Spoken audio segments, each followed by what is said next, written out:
सारस और केकड़ा की कहानी। बहुत समय पहले की बात है। एक घने जंगल के बीचों बीच एक बहुत ही सुंदर झील था। उस झील में बहुत सारी मछलियां और केकड़ा भी रहता था। वह सब बहुत खुशी से मिलजुल कर रहते थे। लेकिन हर रोज उस झील के किनारे एक सारस आकर मछलियां पकड़कर अपना पेट पूजा करता था। जब भी सारस झील किनारे आ पहुंचता तब सारे मछलियों के बीच भागा दौड़ी शुरू हो जाता था। ऐसे दिन बीतता गया। धीरे धीरे सारस बूढ़ा और कमजोर होने लगा। पहले की तरह वह शिकार भी नहीं कर पा रहा था। सारस बहुत दुखी होकर झील किनारे बैठ गया। सारस का ये हाल देखकर झील की मछलियां बहुत खुश हुई। सारे मछली सारस के सामने तैरने लगे, पर सारस ने उन्हें कुछ नहीं किया, सिर्फ बैठा रहा। ऐसे कुछ और दिन बीत गए।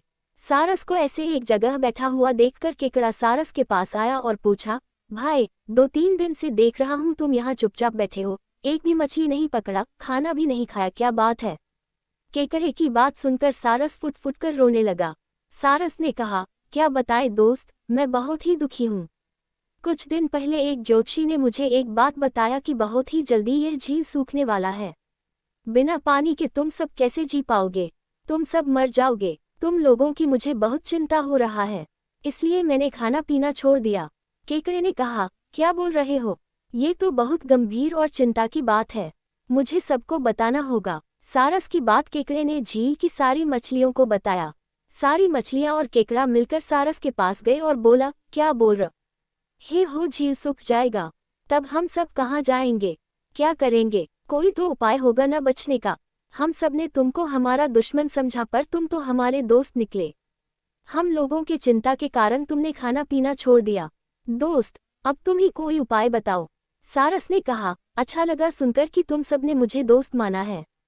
एक उपाय है, कुछ ही दूर पर एक तालाब है। अगर तुम लोग चाहो तो मैं एक एक करके तुम लोगों को वहां छोड़ सकता हूँ। सारे मछली मान गए और कहा, ठीक है, ठीक है।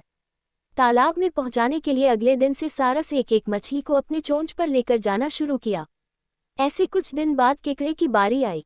सारस केकड़े को लेकर रवाना हुआ। छोटे उछा दूर जाने के बाद केकड़े ने सारस को पूछा, भाई, ये तालाब और कितना दूर है?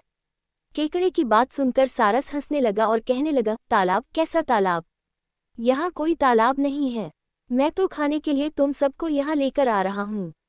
इतने दिनों से मछली खा खा कर बोर हो गया हूँ, आज बहुत मजा आएगा तुमको खाकर। आसपास देखो, तुम्हारे सारे दोस्त के हड्डियाँ। अब तुम्हारी बारी है। ये बोलकर सारस एक बड़े से पत्थर पर आकर आ बैठा। सारस की बात सुनकर केकड़ा बहुत गुस्सा हो गया और अपने आप को बचाने के लिए अपने दोनों हाथों से सारस का गला दबा दिया और कुछ देर बाद सारस मर गया। फिर केकड़ा अकेले झील वापस आ गया और बाकी मछलियों को सारस के चाल के बारे में बोला और कैसे उसने सारस को मार डाला ये भी बताया। सारे मछली बहुत खुश हुए और निश्चिंत होकर रहने लगे। इस कहानी से हमें ये सीख मिलती है कि हमें हर काम सोच समझकर करना चाहिए और किसी की बातों में नहीं आना चाहिए।